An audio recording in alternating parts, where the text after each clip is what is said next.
We are recording. Perfect. All right, well, listen, it is now 7:02. I guess we'll call to order the meeting of the Park and Rec Commission for Monday, April 13th.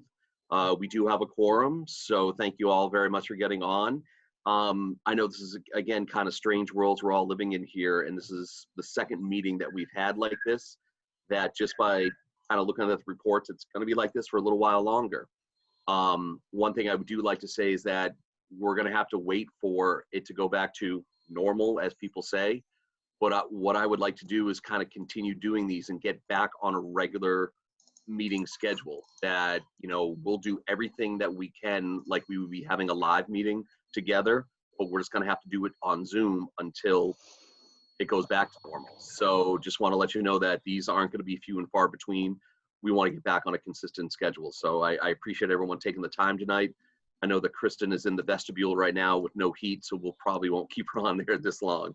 But let's go over the, I guess, I apologize. I don't, yeah, can you actually keep that up? Can you guys see that? Yes. Yes, perfect. If we can just jump right in here, let's go over the director's report, then the programs, and then discussion items. So Stacy, take it away with the director's report, please. Sure. Can you guys see it? Yep. All right, excellent. So on COVID, we are all continuing to work remotely unless needed. Kristen will begin accessing the RRC 1 day a week to drop off deposits, get invoices, so she can do bill pay. So she'll go in 1 day a week, that will be on Wednesdays. The town has set up an inter-office pickup on Tuesdays and Thursdays, so she'll drop off on Wednesdays in order to get there in time for the Thursday pickup. Good. Spring programming, status quo, we're all virtual now. There's an update on, we can go to the program report after this report. I spoke with Ed last week. Depending on the weather, he's thinking they're gonna start to get out on Wednesday to begin mowing in a very slow process, like one guy, one field, not a whole team of people on a field getting them ready. But if we wait much longer, they're going to be harder to bring back, and we're going to have a tick situation because I don't know about you guys, but I'm already pulling ticks off on my walk. So it's going to be a situation. He had not yet confirmed with the town manager's office about when they can start. I have a call with Kate at some point tomorrow. We're trying to work on a time because I had to move it. But maybe I'll get a better sense of when that will be beginning by tomorrow, hopefully. And the most fun news of the day was the pool bids, and I'm sure you guys will want to go into those in more detail, but these are the overall numbers. They are not official until the bids come out on the website, which I haven't had a chance to check, but they said they will be up by tomorrow at the latest.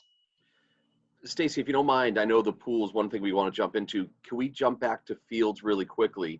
Two parts on this. I think it's great that Ed's getting his crew out to do something, because you're right, if we wait too long and we do go back to, again, a form of normalcy, we're going to be behind the eight ball because fields aren't going to be mowed. There's going to be no maintenance on it. So it's going to be behind, and these people are going to be looking to get out. Again, that's best case scenario.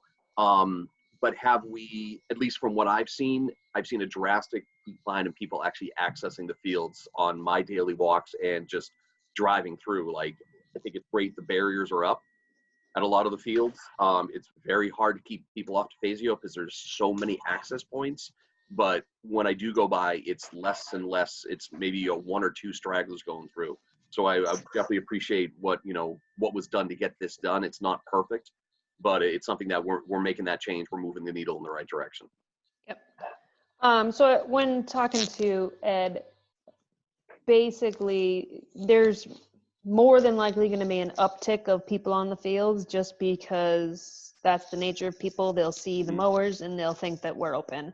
So we will do another push on social media, just the same language, the same flyers, the same everything, saying like the fields are still closed. We are maintaining them to keep them safe for the future, along those lines. And we'll enlist Cindy, the PIO, to help us get those pushed Okay. through. We've been pretty lucky as far as the weather the last week because it hasn't been great, or it's been on and off good, which has actually helped keep the fields, the grass asleep, but now it is going to start to wake up and we're going to have to do something about it. So today and tomorrow, he was definitely thinking, no way. By Wednesday, the report still looks pretty good that they could potentially start up. So Okay. I'll get a better sense tomorrow. So Stacy, with regards to that, what is the impact? So I know we've got two constituencies to think about, right? Is youth sports and then MIAA, right? As I understand it, MIAA is still planning on starting on May 4th. Yes. Well, do you have an update there? Because that was the last meeting and that will drive a lot of Eddie's Mhm. activity. Will be needing to be ready for the high school sports, unless we're going to keep them all on the turf. Which you can't do for baseball. Right. I have not heard any updates past as far as May 4th goes. So my guess is when Eddie gets the go ahead, he'll prioritize the high school fields first. But I don't know if there's any if there's any further conversation about these fields. One of the things also that we were going to do to educate when we do start mowing them is ask the youth groups and the high school to also push out the language and the education piece that we are still closed. So that's not just coming from them, it's coming from baseball, it's coming from soccer, it's coming from lacrosse. Having them tell their own coaches, stay off the fields. Well, We're still and closed. further to that, it's the captains, right? Every sport has captains practices the week or two prior to a sport opening. So I could see a few captains of the different sports teams wanting to get out on the field sooner rather than later. So I think it needs to be reinforced at the captain's level. Because I'm sure there are schools that will be doing it. So I'm sure there will be towns and schools that will, particularly the private schools may do something ahead of time, but we should just be aware. I mean, I get the traffic. I understand the traffic concern, but I also just want to make sure we're ready for when the schools need us to be ready. Because that, while it's the high school fields first, it's predominantly everything. It will be, Yeah. It'll be every, the two diamonds at DeFazio, it'll be the Walker Gordon, it'll be the high school diamond, it'll be cricket, it'll be everywhere, right? Right. Newman. When I did talk to Eddie, it was not just the mowing, but also the dragging of the infields to make sure that they're ready for when the teams are ready to jump on. Because if you leave those too long, those things will turn into cement and they'll be Right. really difficult to bring back. So he was also on top of that, at least getting them out, the draggers out once a week or about that until they're open. But I don't think we just need to check in with Eddie. I think that we need to check in with Dan Lee to figure out what the MIA is doing and where they stand and how much information he can get to us. Correct me Yeah. if I'm wrong, didn't they delay their vote last time? That it was the same night that we had our meeting last time, that they were also voting, that they Yeah. voted to delay. Did they give a date of when they were delaying their vote? No, they said May No. 4th they were going to start.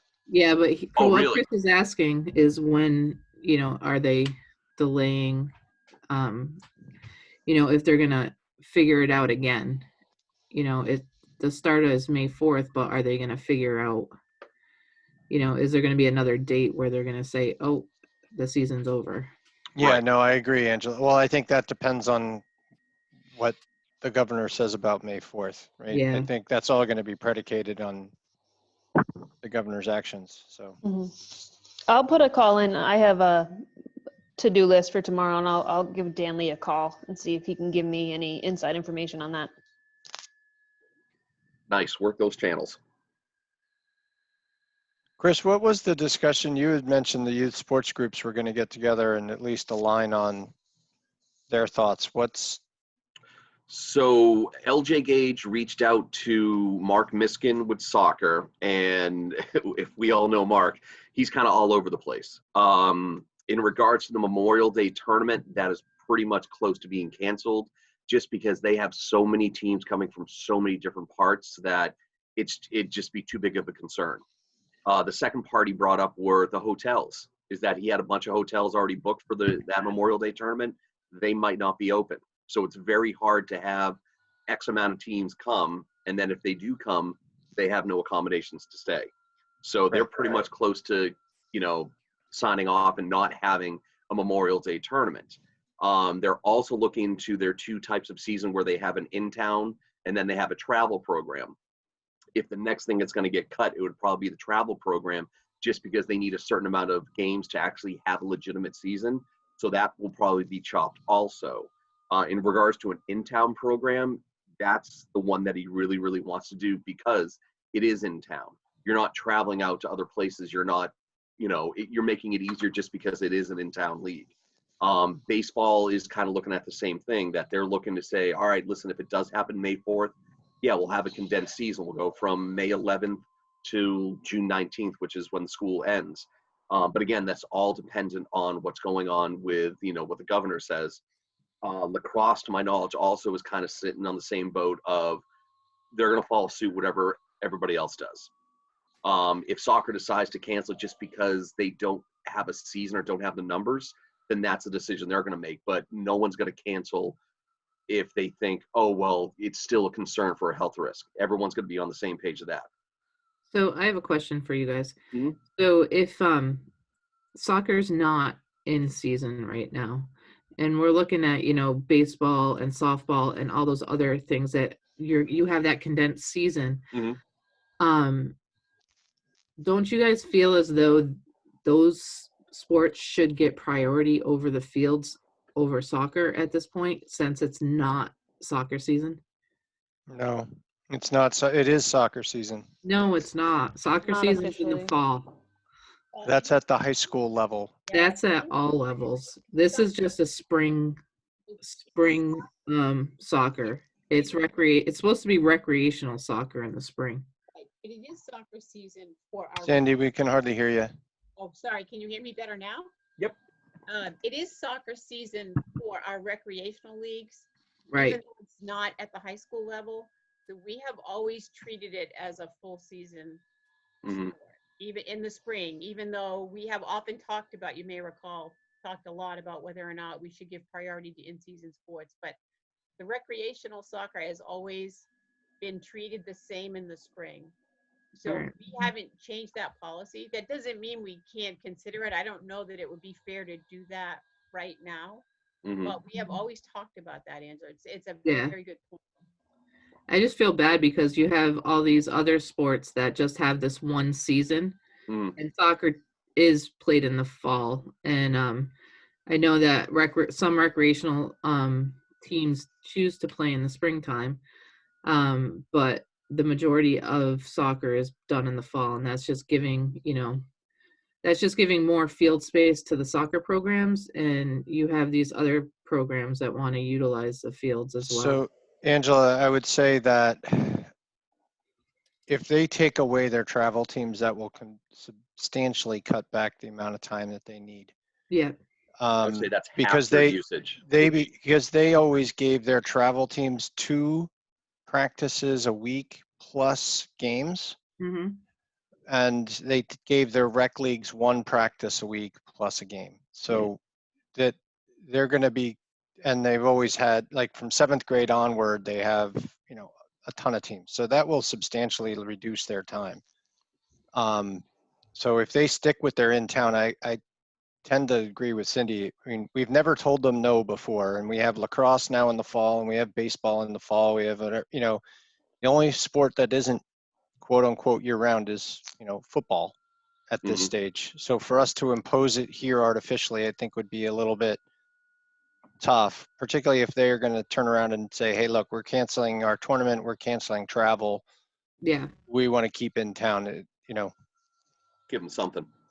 yeah. I would assume that travel teams would continue to have practices though. I wouldn't factor that in entirely. I think they'll continue. I wouldn't be surprised if they don't have games, but I think they would continue to have practices. Yeah, Is you that might the be whole right, season that Michelle, you're or they looking? may do games, in-town games amongst themselves, among the, the A Right. and B teams always play each other or whatever, but Yeah. So just, I mean, I think that there could be potentially some savings in terms of opportunities for field space, but not, I wouldn't cross it off entirely. And I also think, there are, baseball is the only opportunity, like they can, because no other teams are competing against baseball diamond space. I don't Mhm. think we can say, soccer can't have it in the spring when baseball can have it all year round because there aren't other teams competing for that space. So I just feel like in order to be consistent across the way that we approach all recreational teams and sessions, we have to allow space for soccer all year round. I think in general, this is probably, and forgive me, I don't have a full handle on the field scheduling or the field madness in this town because, now I'm remote. But I think as different sports start to grow, we're going to have a bigger conversation about the Mhm. town and what assets we have and what assets we need. Not just fields, but specifically fields and gym spaces. But, Frisbee's going to up and come. Lacrosse is going to start going to take over 2 seasons again.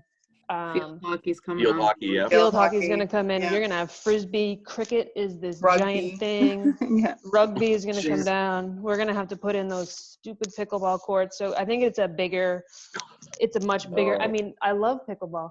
A much bigger conversation about field space and how we prioritize who gets what when, because I think from what I can see, the department doesn't have a lot of space to grow our internal programs because of all the different sports leagues. And so we can't bring in like a, kid rugby program because there's no place to put them. So I think it's a more global conversation in general, but certainly not one to have in the middle of COVID. yeah, no, and I would say, Stacy, I'd be wide open to new ideas here because I know that Chris, Cindy, Michelle, and I have had this discussion pretty much every year at different times in the year. I think, 3 years ago, I went back and reviewed the numbers and how we allocate field space and the whole algebra, quite honestly, or calculus that was involved with it. And I know Wait, do you Tom have that Jacob did it. somewhere? Because I'd Huh? love to see that. It's just You the mean there's hours rhyme and or reason to the scheduling process? Yes. yeah. It was based on, there was a whole calculus spreadsheet, then Patty's thing, and I'll try and see if I can find it. If not, I'm sure Tom Jacob has it somewhere, about number of active players, number of practices per week, number of games per week, number of players that can be on a field at a time. So for example, like at Brock, you could put 3 soccer teams on Brock at one time, but you can only put 2 lacrosse teams on Brock at one time. And so there was a whole calculus around how that gets shared. And then that created debates about, soccer complaining, well, I put 16 teams on Memorial and then lacrosse has got 1 team on cricket, right? Mhm. But it was a calculus that we used out of player safety and other things. I agree with you, Angela and Stacy, that we always struggle with how the up and comer programs come in. I think flag football was willing to take an open spot, which is a spot that had been unused for years on the Sunday mornings. Mhm. How they, nobody wanted that spot and flag football took it. But that was really the only way. So happy to have a conversation outside of a meeting as well to give you my background on this. But I agree, it is a longer term, bigger discussion. I'll see if I can find the spreadsheet somewhere. Yeah. And I That'd be think great. one of the biggest things is like you're looking at Little League, right? If they start on May 11th, they have a deadline to get all their games in before, Williamsport starts and all those other tournaments start. So you could be looking at playing a game every single day instead of having some time off in between those practices and games. So, when you look at that overall picture, you need to get all those games in before tournament time plays plays out. So that, that might be a crunch where, soccer may have, whatever, but yet we need a little league field that, coexists with a soccer field. So we just need to Walker. look at that bigger Yeah, the picture. only one that plays is Walker, and typically in the spring, we haven't used Walker for field space for multi-purpose. Okay. I hear you though, and Angela. I think every sport and the tournaments and everything is still all up in the air, right? AAU baseball, Mhm. AAU, any AAU sport is up in the air and that's to Chris's point about soccer is who can travel. Yeah. How do Yep. we come out of this? And can Williamsport even be realistic? Because if a state is on lockdown in late July, and they want to send somebody, can they not send somebody, right? We just don't know how this is going to come Mhm. out. But I think further to your point on that is this shrunken season is actually going to have a harder time on the sports groups for the kids who play multiple sports. Absolutely. Right, Yeah. because we've always struggled, people drive by a soccer practice, there's 7 kids there, and that's because 5 of them are at lacrosse and 4 of them are at baseball or softball. And so the rest of the team is off doing something else, and they barely get a full squad for practice. I think in a collapsed multiple season, another message that could be good from our standpoint would be the health of your athletes during this time of not having them play every day, right? Like, because it's gonna be like, I'm going to lacrosse practice on Monday and soccer practice on Tuesday and baseball on Wednesday, and Yeah. we could be proactive in that kind of message on player safety. But I think that's actually going to be harder on the sports groups than the field scheduling. Just nobody going to show up. All good points, all very valid points. So we're just going to have to, kind of cross that bridge when we get to it and see what MIA does, what all the sports are doing, and, make the decisions as it is. But it's good to have a backup plan, or at least start a plan of action right now. All right. Stacy, if you don't mind going back to that screen, I know we're going to get into the pool bid, but let's go to programs if there wasn't anything else on the director's report. Chris, Or- sorry, just So, one go more ahead. quick thing. Sure. Given that we're going to get more direction from, higher up regarding when schools might be pushed off, when, like, are we planning, if there's a decision, like, to confirm the date of March 4th, that's when schools are open, or if they decide to push it off, are we going to convene at all, have any sort of ad hoc discussions if things change? I know we don't have another meeting until the beginning of March, or sorry, of May. what month is it? Thank you. It's April. Oh my God, what day is it? This is not my office. No, I'm just thinking, things are just changing so quickly with Mhm. school openings, and I think if school's not going to open for the rest of the year, we're going to have to think about programming for the summer. And Yep.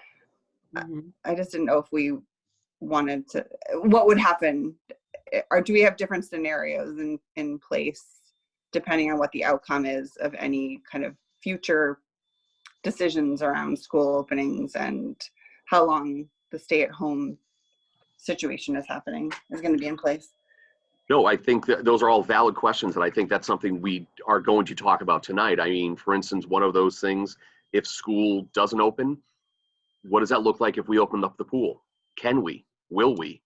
If we're going to have a shortened season, same thing with the programs. I mean, if you were to take the programs compared to the pool, I would say the programs are easier to run and do than, say, open up the pool. But I mean, that's something that we're going to have to look into and talk about tonight of, what are our, plans of action. If the date of the kids go back to school on May 4th, all right, we go with plan A. If the kids don't go back till June 1st, hypothetically, all right, here's our plan B, and what are in those individual plans.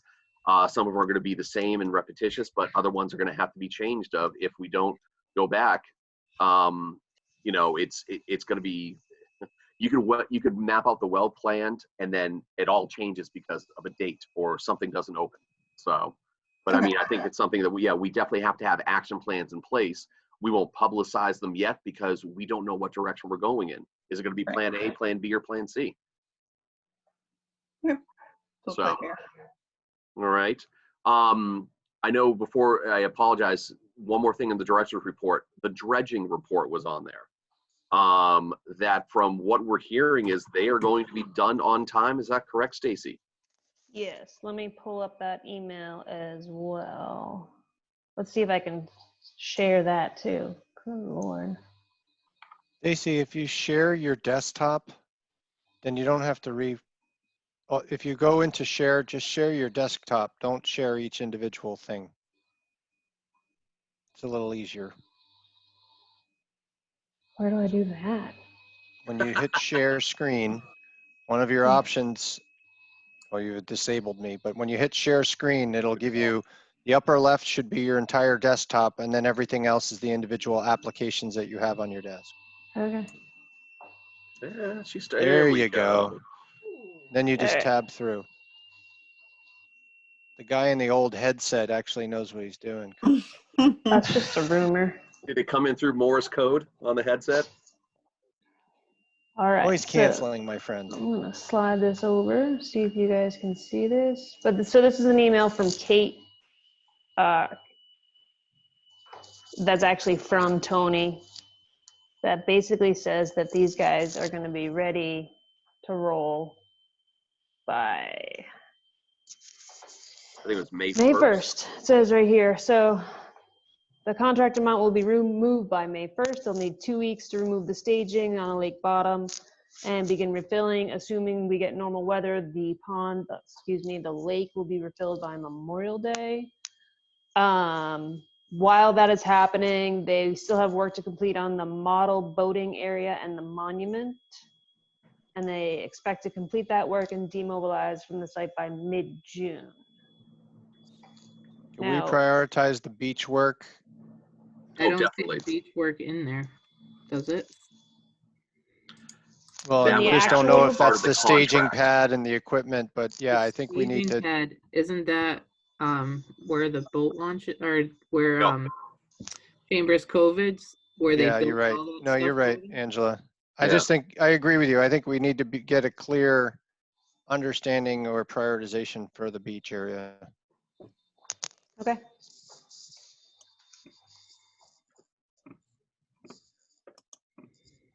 Uh-oh. Oh, broken. I'm broken? How am no. I broken? No, I thought you broke it. Oh, no. But no, Angela, thanks for sending out those reports every Friday night. I mean, from the way when I read them, it just seems every single week more trucks are going out, more stuff is being sent out. So to kind of see this and then see that letter saying they're done by May 1st, it kind of gives me a bigger hope that it's going to happen. But again, it's that whole thing when Tony was in our office or in our meeting, it was like, oh, we have a contract. It's all on paper. I was very worried at that time, but now seeing the progress and what they're saying, it makes me feel better. But again, we'll wait and see what happens. But you're right, we have to make priority of the beach gets taken care of first, and then you move into Chambers Cove and everything else. Yeah. So, all right, let us jump now to the program report.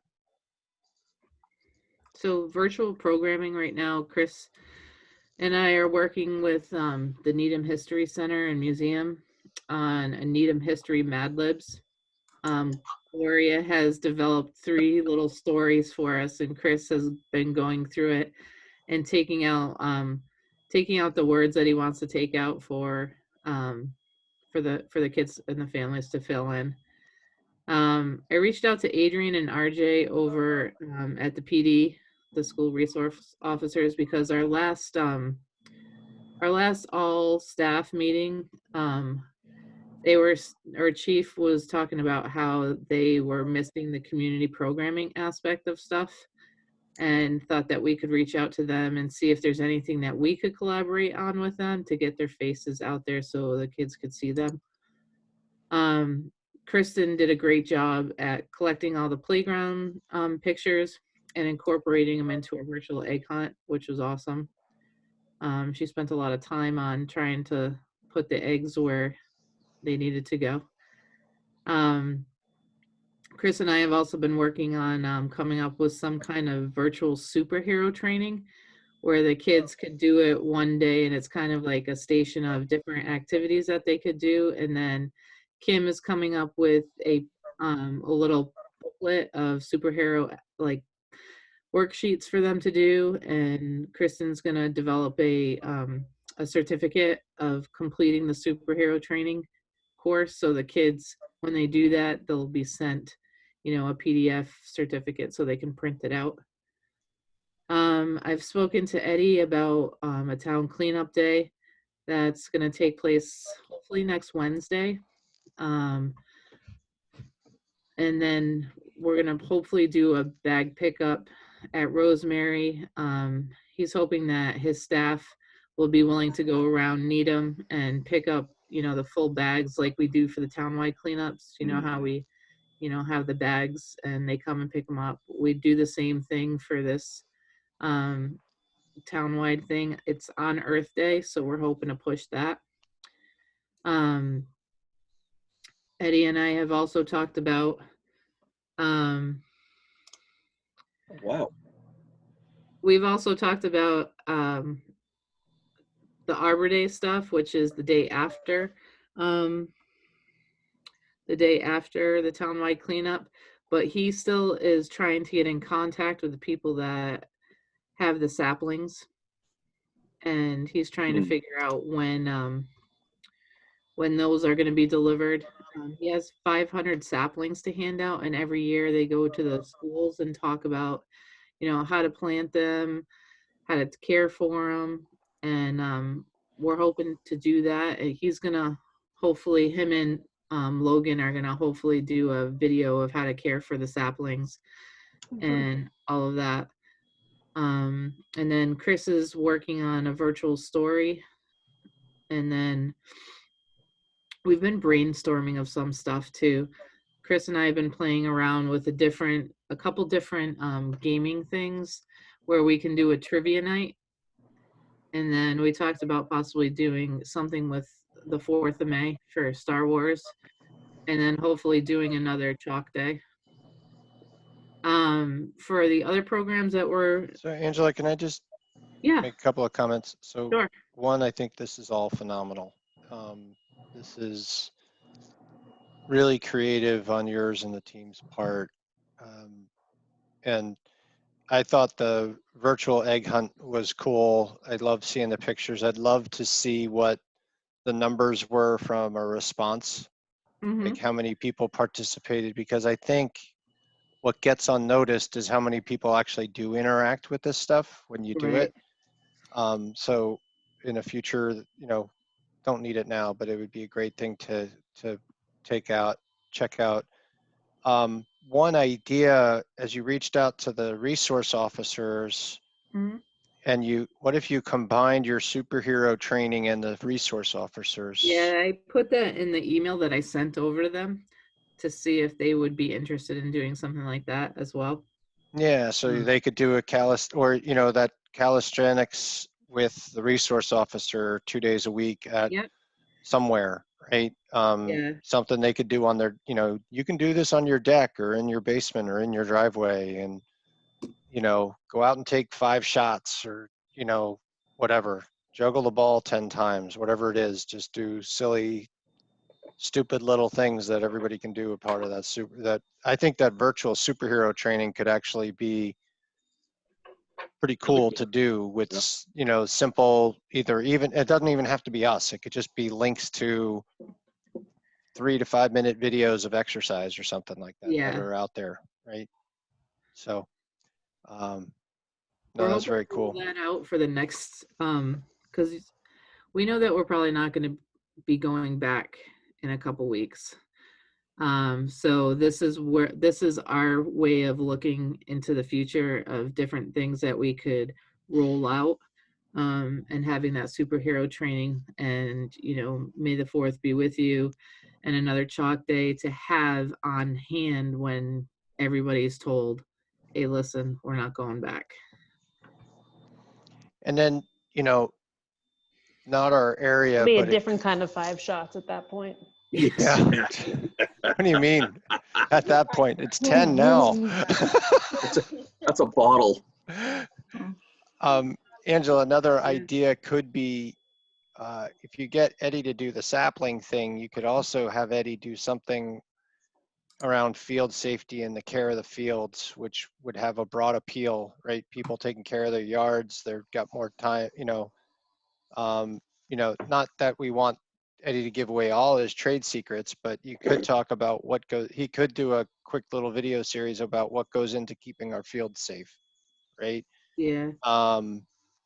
And that would fit in with it doesn't have to be long. It's like 3 to 5 minute thing. And I know that's harder to do than what I'm saying, because I'm being asked to do the same thing at work for other areas. So it's not easy to pull off. I get it. It's just an idea. Yeah. But, that could be another thing that you get Eddie up there, Parks and Forestry up there, on how we keep the field safe at different times of the year or whatever. I think that's a great idea and a great push to keep the kids off the fields too. Yes. Cindy, we can't hear you. You must either be on mute. I see you raising your hand. Hi, Cindy. Oh, you're muted. Cindy, do you by any chance have headphones plugged into your computer?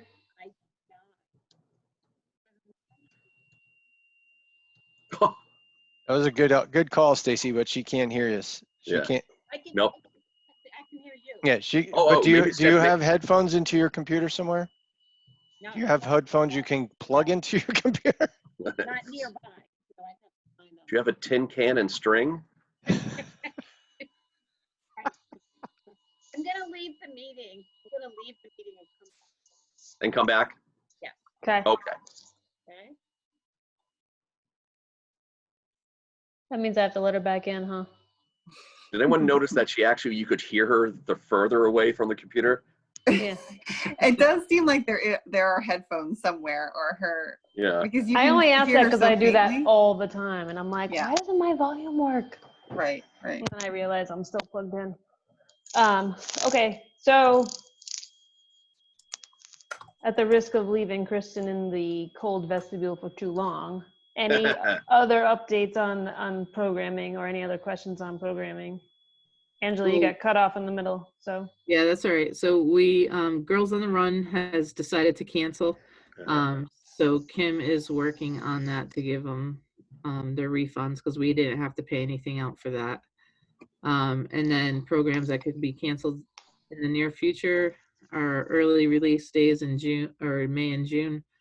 Our Lego Challenge, adult tennis, and adult golf. For the summer, we've been moving forward, like we're still gonna have summer. We've been interviewing every day.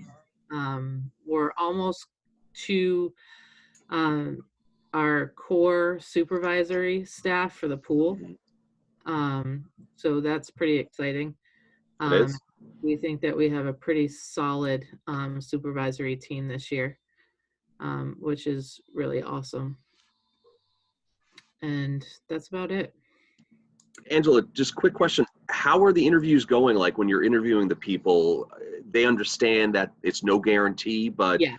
I mean, Yeah. are you also getting, and I think, Matt, you might have brought this up at a meeting, are we getting some new people in because other places have already decided to cancel? Yes. So we like have some hypothetically, like from JCC, they JCC. cancel, we're getting Yeah. their group.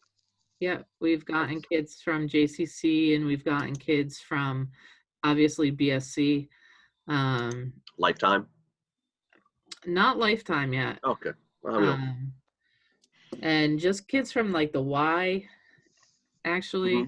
Mhm. A lot of kids coming to us and telling us how awesome of an experience their friends have had or what they've seen at the pool last summer, which is awesome to hear. it's all because you. Dead serious. It's you and the crew. Yeah. Mhm. So Thank you should you. take that. You should wear that as a badge of honor. It's Yeah. well deserved. Thank you. And yeah, so it's really cool to hear that from the kids and well, the staff. But yeah, and they're really anxious to work. like I said, I'm really psyched about our supervisory staff. Good. Um, Good. they're really great leaders.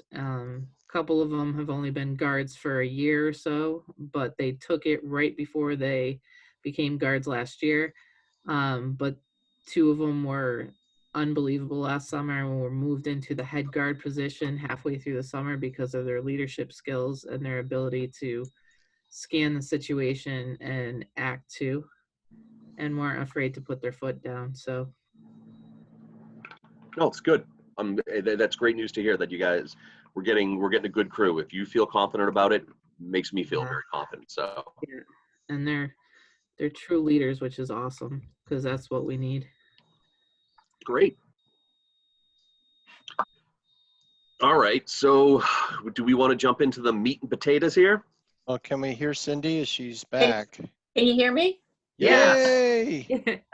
So I got off my PC and got back on my iPad, which works my apparently. What? Couldn't hear you. If I give no, was that recorded? All right, so Cindy is back. So yeah, let's jump right into it.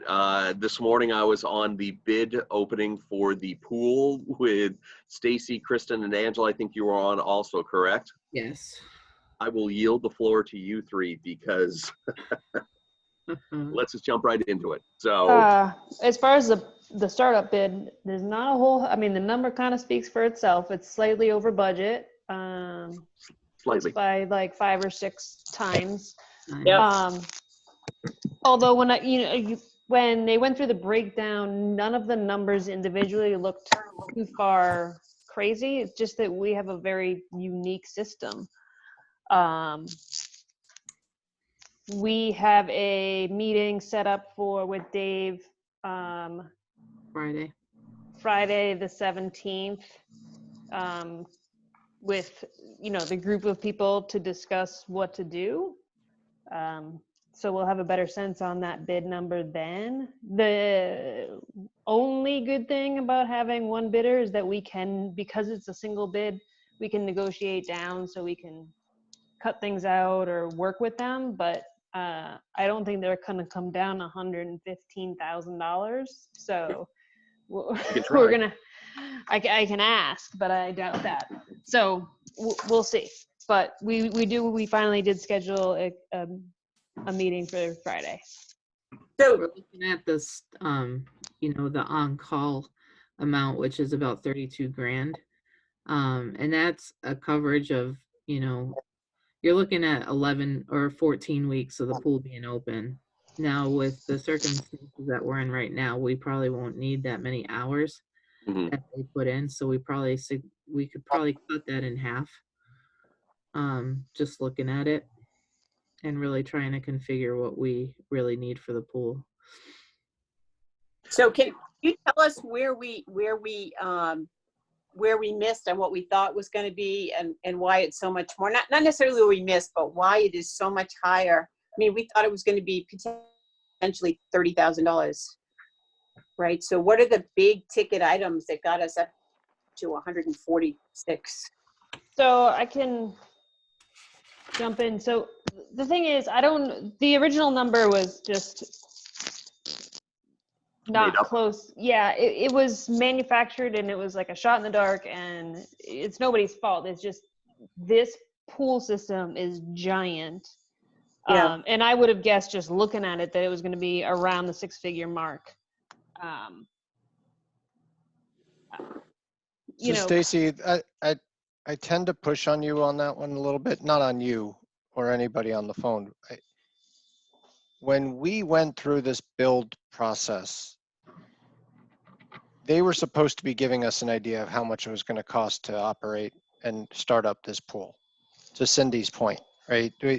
That $30,000 number came from guidance from the architects and the builders of the pool, is my understanding. This is not a number that we would have just sort of, oh, let's just throw it in the budget. It should be a lot less. I mean, this is significantly higher over what we expected. It's also significantly higher over what we ever did on our own with the old pool. I mean, This is our whole operating budget.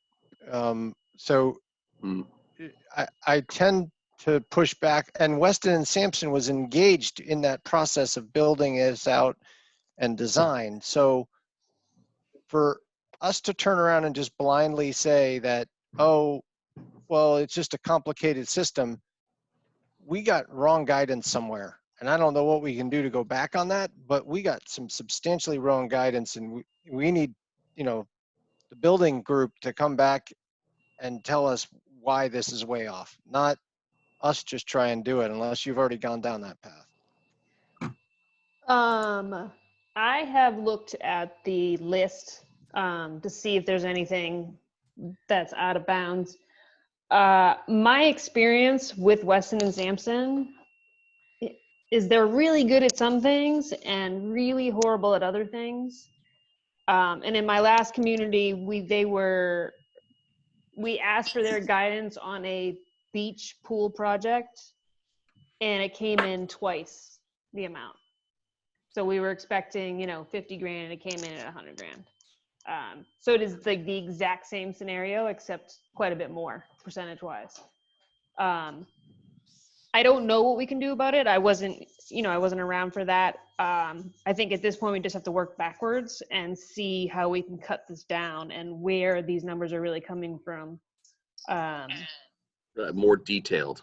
Yeah, and when the bid posting gets out there on the website today or tomorrow, probably tomorrow, it'll be more detailed on which line item is costing, like how much each item costs. But I don't know that we can go back and really get anything from Weston and Sampson. I'm Or not what- I saying don't- we get anything. I'm just saying that I can't fiscally swallow 150 grand to open the freaking pool.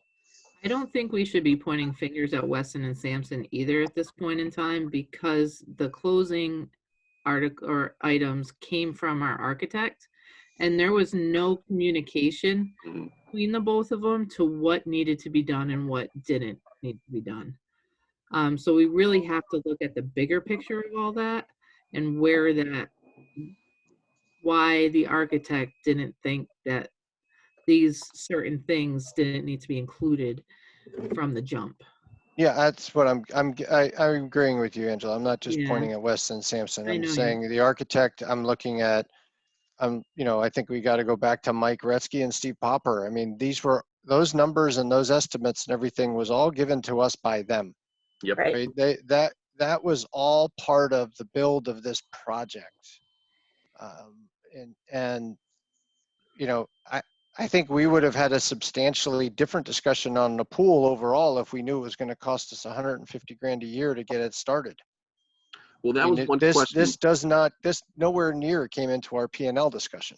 I don't think that this cost would be every year. I think some of the that's in place right now is, the painting of the spray deck, the resurface, like the fixture and all the things that need to be done to the spray deck to make it fix it and to make it workable again, because all those covers were blown off last year because of the pressure of the water coming out. We still need to put in, the pressure valve and get the covers put back on. It needs to be painted, things need to be fixed. So that's This includes some of the maintenance items that we asked for then. yeah. Okay, I didn't So understand that. that would be really important to know. I mean, Mm. it would be helpful to know that this isn't always going to cost us $150,000 to open the pool, that maybe it is something significantly less. And some of this stuff is maybe capital and wasn't anticipated. And again, not to point fingers, but we were, if we had been told that it was 100 to 150,000 a year to open this pool, we might have built something different. I would have voted for something different than this, but be that as may, this is what we have. So I'm not trying to guess at this point, but it would just be nice to know why we were so off the mark. Like, what kinds of things did we not think about, and are they recurring or are they one time? And some of it's because we didn't close the pool properly because we just didn't know how to do it, right? But it just would be nice to have it kind of categorized that way, not down to the nickel, but broadly. You know, Yeah. this just a big ticket item here and there. We did know that we had a pressure problem with those valves in the spray deck and that stuff, but and that wasn't part of the 30,000, I don't think, in our minds. Right. But still, this number is so high. It would just be nice to have an idea. Mhm. You know, I think some of- also we have to consider, in this particular climate, depending on if and or when we open, there's also going to be, even if this comes down to under 100 grand, there's still going to be a significant closing costs to Yep. close the pool. So I think we have, even though we're in different fiscal years, I think we have to really consider, depending on what the governor says and what the recommendations are, the cost of opening, even if it's say half of this, plus the cost of closing on a potentially shortened season. I think we have to really, like, as we get to that conversation about summer, we have to consider these kinds of costs. So And I do don't we- know what they charged us last year for the closing, or if it was part of it, as part it of the was under project. 10 grand. We didn't even go to bid for it. It was under 10 grand. Right. So They will we have to go to bid this year? Do you think we'd have to go out to bid for the closing? Yes. Yes. Wow. Okay. So it was under 10 grand this year to close it. Why is it going to cost so much more to close it? Because it wasn't closed correctly? It was not closed correctly. The water features are still out. None of it stuff was put away. DPW was asked to take all that stuff out. They didn't know Yeah. how to do it. They scratched the top of our mushroom doing it. Nothing against them. They just Just didn't know. right, and it's not their forte. And because our facility is so big and it needs the proper care and it needs to be taken care of the right way in order for it to last, because there's so much maintenance that needs to be done to it, and I don't think that was thoroughly thought out. Well, can we, so at $146,000, I almost wonder, should we be hiring a full-time maintenance person to run the pool? I think we need to look Right. into the I mean, I water think feature. what I'm getting at is we have to find out, or I'm saying 150, maybe it's 200 if you're including closing. We need to solve for a long-term strategy so that we are not spending money with a contractor for 200 grand a year every year. That it's just not attainable with the business that we have with this pool. I know that the town won't want to hire the head count. I know that that'll be an uphill battle, but we can't continue to outsource this much volume of work. And whether it's we get DPW and get them taught, like, you know, if we're going to pay somebody to do this, then we have somebody shadow them, or we hire a maintenance person year round. I don't know, but we've got to come up with a better long-term strategy than this. We can't Right. afford this. Right. So Matt, we suggested that to Kate. Chris and I talked about that with Angela, and I can't remember. Mike Gretzky was there, and we talked about that and determined that at 30,000, right? That if we hired a maintenance person, they'd only be busy for say 4 months a year. And what do you do with them the rest of the time? Right. But with a number like this, I think that idea has got to be considered with you. I mean, this is also taking, you know, when we look at the numbers, this is the first year the pool had ever made money. These opening and closing fees are going to wipe out everything that we had. And we're going to go back down to either in the negative or zero, which I know we always said, hey, listen, as long as we break even, but it's a new pool now. To completely wipe away any profit that we have just to open it and close it, that irks me. I think that if we were to, build upon the stuff that we have right now and fix everything and make sure everything's done the right way, I think it'll start to build again. Does that make sense? So, right, it could be a one-time, hey, yeah, we got hit with a Yeah. $146,000 bill this year. Yeah. Next year, if we do have a maintenance person that, you know what, maybe that, bill is 70,000, Mhm. or something like that. It's going to get Mhm. better, but it's never going to be the $30,000 range. Right. And, Right. you look at the filtration system, we have to clean that filtration system every year due to the fact that we have that beach. If we get rid of that beach, that will bring it down a little bit. But that beach did a number on our filtration system. And the fact that it needs to be cleaned out, and it needs to be cleaned out good. Hmm. Because it's Yeah, I kind of like mean, that trickle for an down operating theory. pool after a brand new filtration system, you shouldn't have to clean it out already. The sand is just gonna kill it. And I get the appeal of it, believe me, with the young people, kids, but it's Doesn't gonna make ruin sense. Yeah. Well, Yeah. I'm not gonna have too much love lost. I rue the project cost of changing it, of what it'll cost us to make it not a beach. Well, I thought Eddie had some ideas. Angela, I thought you said Ed Olson had some ideas of what he could do Yeah, to the he beach does. areas that's there that wouldn't be such a hard burden or such a high cost. It'd be Yeah. something that's manageable that we could work with, and we're not gonna, deck over the whole sand area. We're gonna do Right. something that will make it a little bit better and not have the sand go in the filter. I had a little light bulb go off last night, because it's just what you do. Wasn't the ones behind you on the fan, was it? Yeah. Those are out. Right. But because the dredging project is happening right now, this would be an ideal time to do what we're gonna do to that sand, since half of it's already gone. That's just a thought that I had. I don't know what you guys think. But depending on how much money that they were gonna put in to redo our sand for us and all that stuff, maybe we use that towards fixing it a better way that would be useful for us. Did we remember what the idea was that Eddie had? Like, what was he talking about for a surface? Just turf, and then like a barrier to start with. Okay.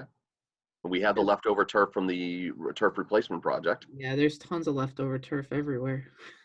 Put How in some- hot is that gonna get? It'll get hot, but it's not going to be the whole sand. It's only going to be from like a kind of like a line in between the sand and the beach. So if you're going from the sand to the beach, the turf is going to help get that sand off of your feet. It's almost like a doormat. Yeah. Yeah. But you better get the Board of Health. The Board of Health would have to agree to that because they don't like the heat of that. They would. Yeah. Mm-hmm. We can promise to hose it down every day. It'll be But Yeah. Eddie had other ideas too. I think it's a great idea and it makes sense. So often we do something where we rip up a road and we fix it, and then a year later we rip it up again for another project, and then we rip it up again, and it would be nice to do everything at once. So it's a Yeah. great. No, that's a good light bulb. Hey, thanks. They come every now and then. So So what's the action item from that? What's the next step so that doesn't just get dropped as a good idea? I think, well, I think it's separate from the pool startup cost, certainly. So I think Right. it's a conversation. I guess the first step would be public health and find out what their take is on that. And then it would be a conversation with the project manager over there. With Tony? Yeah. So going back with that, when speaking with public health, and I know it's kind of a big ask, but is there any way that we would be able to get from them a date to say, hey, listen, we need to know by X date if we're going to open the pool or not? Everything is going through Governor Baker. Okay. They don't really have a call until, they make the call that day. Okay. They get the information before it goes out from Governor Baker, but they're just kind of prepped for the So next. Chris, I was wondering if, to your point on contingencies, we should just put marker dates. And, I think we started this last meeting, but working backwards. So if we know May 4th is the next date of Or before. that's the May 4th. target. Well, I know, but The May day of the 4th is the announcement, you're right. target, is the current target for, I don't think we're going to open schools up, but that things will open up again is the current target, right? Mhm. Because all the kids are being told by their teachers that they're not going back to school. And I don't know if Chris and Michelle, if you've heard that, but that's what I'm hearing from all the That kids. is news to me. But, you know, Who's calling? Sorry, that's my phone. Sorry, home phone. cut it off. Yeah.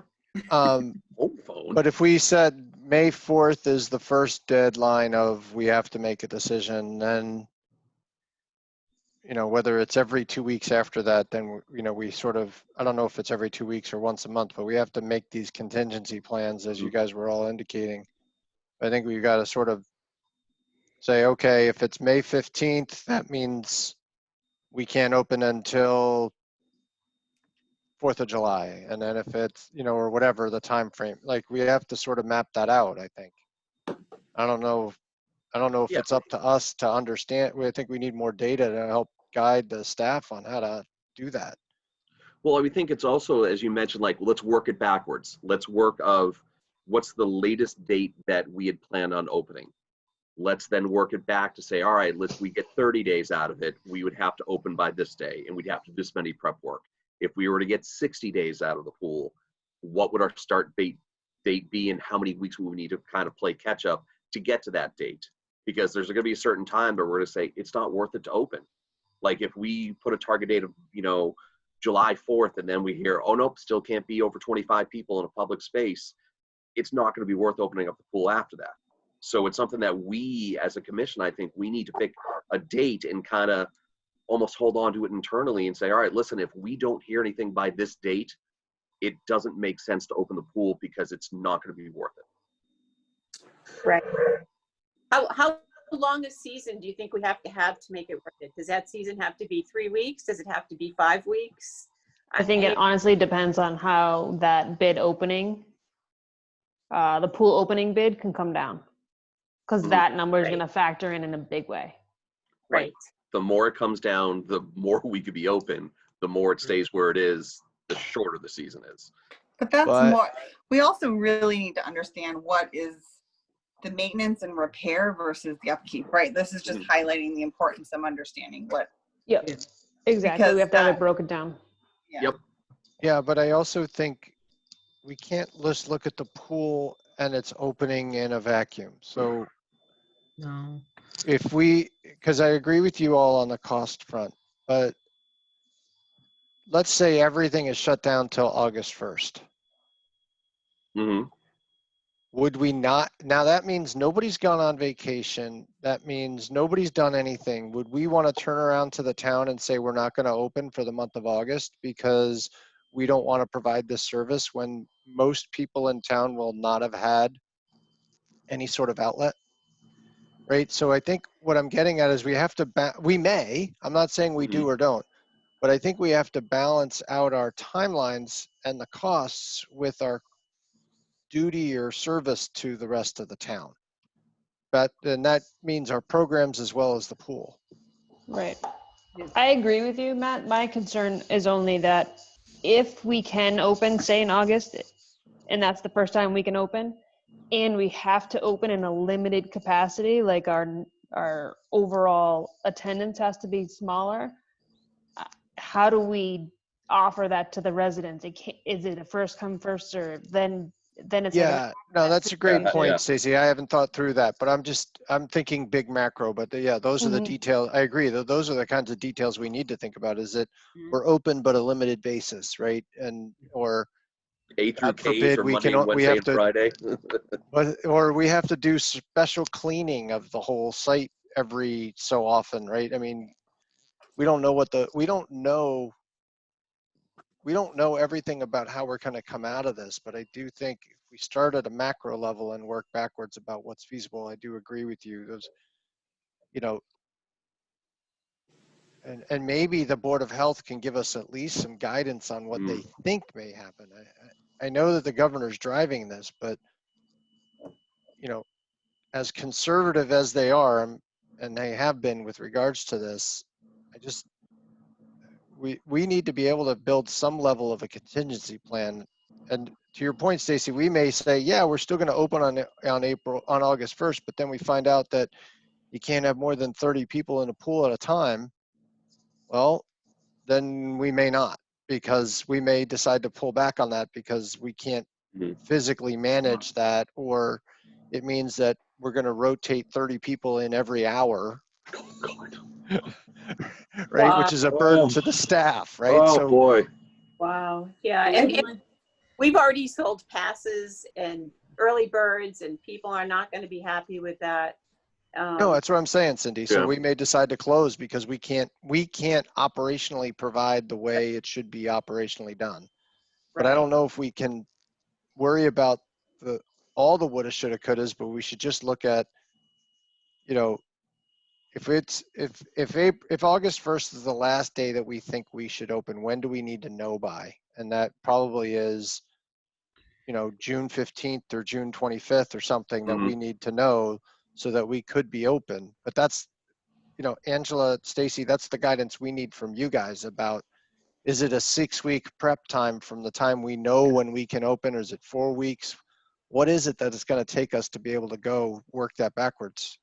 And we would also need to have Weston and Sampson adhere to that guideline, because they're probably thinking, oh, we're going to open them up at the end of May, beginning of June. If we then say, hey, listen, we need you for the month of July, they might say, sorry, we're booked.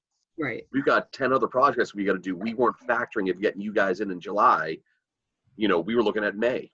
Well, Right, here's but my thought process we're of not- it all is Okay. that our pool is too big to leave it closed for another year without cleaning it, period. The way it was closed was not the way it should have been closed. It's disgusting on the inside. If we leave it for any longer, it's going to stain the bottom of the pool. If it hasn't already, with the leaves and the acorns and everything else like that. The filtration system needs to be cleaned out. It wasn't cleaned out before it was closed. There's just so many factors, regardless if we don't open or not, that if we were to leave it the way it is for another year, we would be in significant trouble next year. So we'd have to do something. Something needs to be done. Yeah. And So- Weston and Sampson were the people that closed it, and now they're going to be the people that opened it and didn't They do some of the work. closed it due to the fact that they were told we could handle all the rest of it.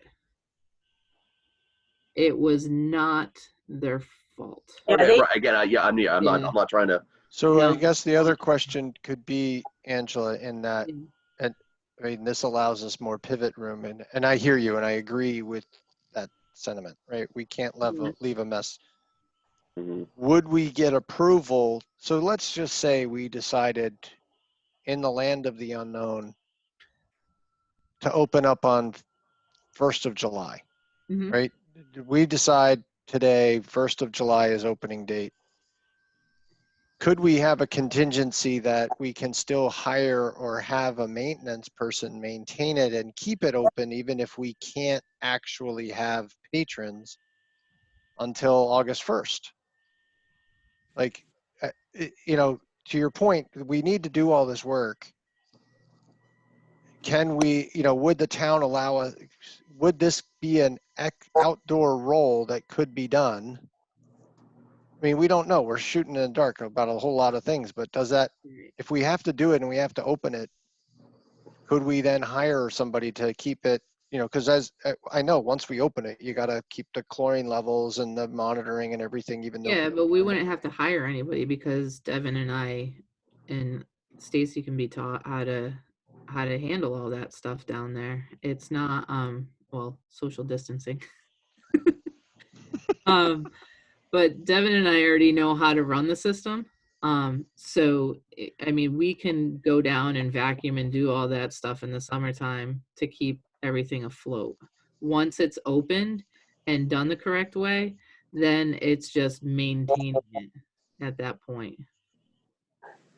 The only So, catch that I see, guys, is if we, and we're getting in the weeds and, you know, we don't know what the regulations are, but one of the things we have to consider is if we're going to try and open it to clean it and get it going and whatever, and people have been social distancing and they're stuck in their homes, and we have a very beautiful pool opened and clean, but not open to the public, we're going to have trespassing in a big way. Oh, yeah. And that is a very large body of water.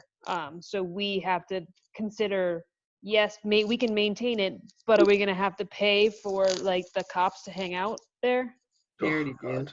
and have security? I mean, it's going to be a real thing. We're already, Mhm. we're still getting kicking kids out of places they shouldn't be. I mean, that's the first place I would go. So So can you go through that opening bid number and categorize it by what things we would have to do even if we don't open? Sorry. So you very categorize, popular. it rings all the time. It's crazy. And we have 2 lines and we got 2 cell phones. Anyway, so if you could, can you categorize what things we need to do, whether or not we open, right? Things that just make sense so that the pool stays maintained. And then what things we would additionally do in order to open, because maybe most of that opening number has to be done anyway, right? Just for us to Yep. get the pool back to where it needs to be. Yeah. But right, like and putting the really blocks help- in- Yeah, it would be helpful to just to know that, like, it's gonna cost us, say this 146,000 is, maybe it's only 125, I don't know. You know, maybe 75 or 80 of that has to be done anyway, right? To fix what we didn't fix last year. It would just be helpful to have it into those categories and to know what we were looking at for amounts. Is that something that you guys can do, that you can look at that bid? I mean, Yeah, I know you just got, absolutely. but, Definitely. but, okay. and to go back But when to do we need, but macro level, I agree. I think that, but macro level, what's the guidance from you all on what's the date we need to decide on programs and what's the date we need to decide on pool opening? Pool opening 6 weeks out. What 4 to about 6 6-week weeks. window. Okay. 6 weeks I'd comfortable with. 4 weeks would be really tight. like, I think programs is a shorter turnaround. Angela, do you agree on or disagree yeah, on that? completely. Like 2-3 weeks on those. Yeah. Especially Same as works, okay. since because the biggest problem with the biggest concern with programming is staff, and we're already going through the interview process as if we're going to open. So if that bumps out a couple weeks, it's not a big deal. And it's not like we don't, I mean, we can do most of the staff training online anyways, because a lot of Mhm. it is just talking through stuff and Right. Whereas pool training you have to do in At the the pool. pool. in the So pool, yeah. that's why it's a longer turnaround time. So if, for example, we were gonna open June 15th, which I know is a Monday, but if you go back 6 weeks, you're at May 4th. So you need to have that decision, May 4th to open June 15th. Mm-hmm. Hmm. Okay. Are there groups that we need to inform that, you know, any date, like maybe Swim team? not proactively inform, but reactively inform that, you know, any decision on however the state decides to roll is the pool will be 6 weeks out. I mean, you guys are probably starting to get calls about summer programs now, right? I mean, Yeah. I think because the whole world is in the same place, they're all just kind of watching to see. It seems like everybody's following the school's lead. Towns, municipal, restaurants, fitness clubs, everybody's following what the recommendation is from the state for the schools. And we're not getting a lot of questions about it because they're just kind of waiting to see what he says next. I think after May 4th, that's when it'll probably pick up, right? Absolutely. Whatever decision is for that date. Yeah, okay. I think my thought process is if he pushes it out a couple weeks, but the kids get back to school, we won't get a lot of calls. If Mhm. he cancels school altogether, people are going to be like, "Are you having summer programming?" And that's when Right. the numbers are going to go up. Please help me take care. Yeah. Somebody take my kids. Somebody please. take my children, please. Please, here's my checkbook. We don't Just care write what a you do figure. with them. Yeah. Just take them. Yes, What- that's exactly what's going to happen. So that's why I'm like, we really just have to wait for this sort of unknown conversation from the governor. So when is our next meeting? 2 weeks. I was going to suggest the 27th, because that is exactly 2 weeks from now. Yep. That would be Monday, the 27th. I'm busy. That's fine. So, so that actually works out perfect because I think we'll have a good idea of what May 4th is going to look like. 'Cause that's the following Monday. So, I mean, there's no way that they would wait all the way to the last week to make the call if kids are going back or not. I think they'll That- make the call sometime next week. Okay. Yep. So, So yeah, so just, kind of jump around. We'll put our next meeting at April 27th. But one thing also I would love to see is, and this isn't a shot at the select board, but maybe they can reach out to us prior, before they have a meeting, to decide if we're going to open up the pool or not. What? At their meeting that they had, they asked of like, oh, do we think we're going to be opening up the pool? And it started, from what I saw, a lot of people asking me of like, hey, what are you guys going to do? I thought it'd just be nice if they kind of asked us first of what our ideas were before they got it on their public meeting to kind of decide, oh, hey, what's going on with the pool. I just wish they would communicate a little bit better to us. I had no idea that came up, Chris. I missed Oh, yeah. it. I didn't set them up. I didn't watch the last meeting. Yeah. What did they say? Did they respond to whether or not? it Well, I would be- think they were just talking about like, okay, if the school's open or if this does it, and someone asked about, hey, what, I think it was the chairman of the board said, and possibly of the pool opening. That I think some people on social media, or at least in the meeting, was like, hey, that's a great call. That's a great idea. I'd love to know. And it's kind of like, you guys kind of need to reach out to us first before you're going to bring up something on your agenda. So they need to know that it's at least a 6-week window Mm-hmm. to get the pool Right. open, right? That opening process is 6 weeks, and that we don't just decide on day one and say, okay, we're going to start opening now, and that's 6 weeks from today. I mean, we would need to work with Weston and Sampson and get things lined up. So it's really not 6 weeks, right? It's probably more. So maybe we need to communicate that to the select board, in particular the chair, so that they're not surprised thinking that we just go in and turn on the faucets Right. and there we go. Take the cork out and let the water flow in. Right. I can have a So- conversation with them or with town managers and have it go up to the selectmen. Okay. That would be great. Thank you. Yes, thank you. That'd be great. All right. Anything else in regards to the pool opening bid? I know also on there you had the chemicals. That was the most interesting meeting I've ever been on. You lie like a rug. Oh my God. It was literally paint drying.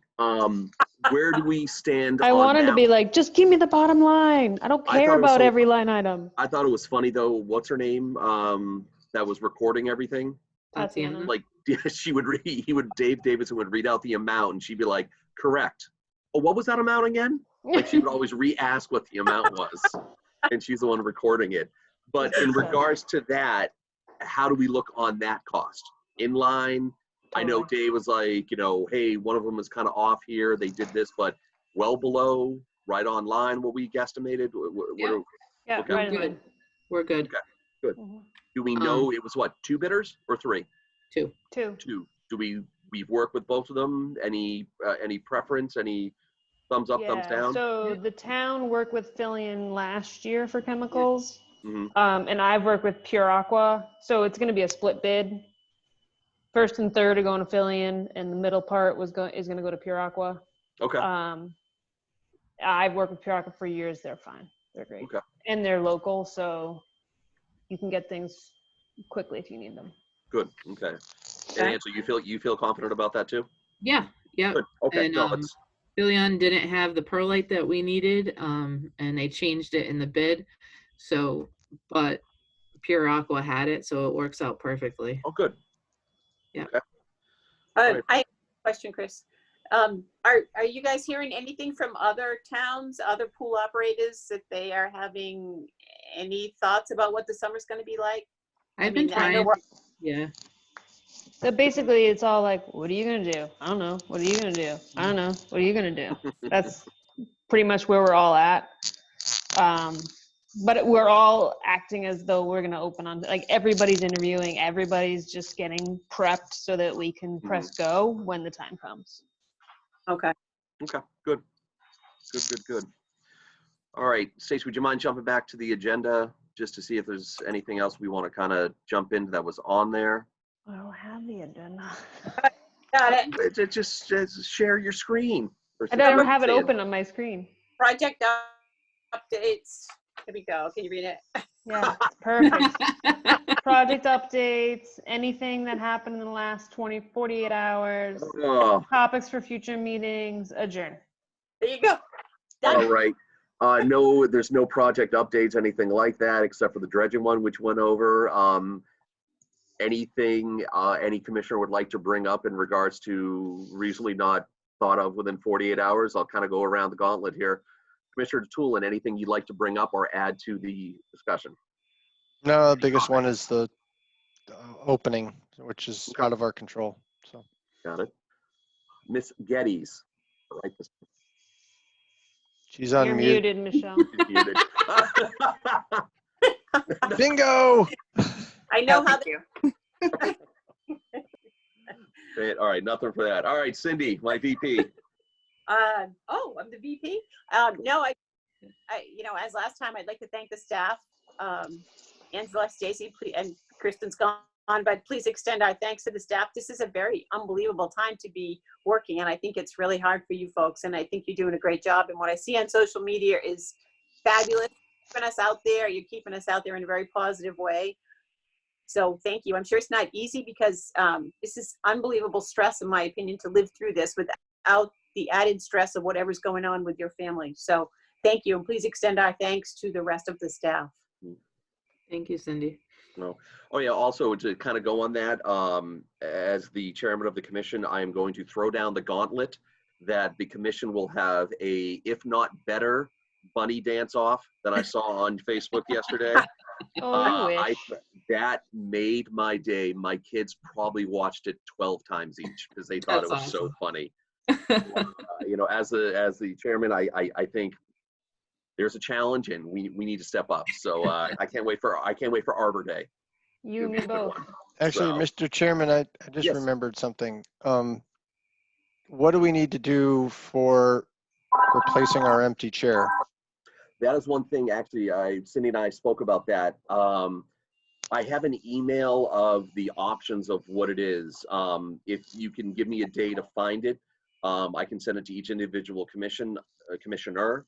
And I know that the town election has been pushed off till May 26th, I think is that time. The gentleman that has actually put his name in is escaping me to take over your chair, Commissioner Toolin. I'll reach out to him to make sure that he's still interested, but I will also follow up on what we need to do to take care of our vacated seat. So give me a day to look into that, Yeah. and I'll send it back around. I know there is a procedure and there are multiple steps that to do, but I will make sure I communicate that out to everybody. Great. All right. Okay. Anything else? Stacy? Angela, I think instead of them doing the bunny hop, we should send them the head, shoulders, knees, and toes challenge Oh, and have them work on that. Sure, we can Work. do that. You have two members here of the Needham Dancing with the Stars community here that Cindy and I yeah, Justin. should have won, but didn't. Wait till you see it, because Yeah, I yeah, tried but Chris, it. I heard Work out about your well. performance, Chris. I don't know if you really should be touting that. Oh, Chris. Third This- place, second loser. Yeah. Well, This is good stuff. yeah. Okay. Other than that, no. But there is juggling this week. There is Thursday.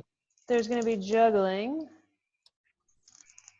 on Thursday, so make sure you guys watch the juggling video and videotape yourself learning. That would be helpful for us. And one of our staff, If you want to give back to the staff, you can take videos of yourselves learning how to juggle. That would be great. I take it you would frown if I juggled beer cans, right? No, we just won't post it. Oh, okay. I think I'll do the Friday activity. Okay. Uh-huh.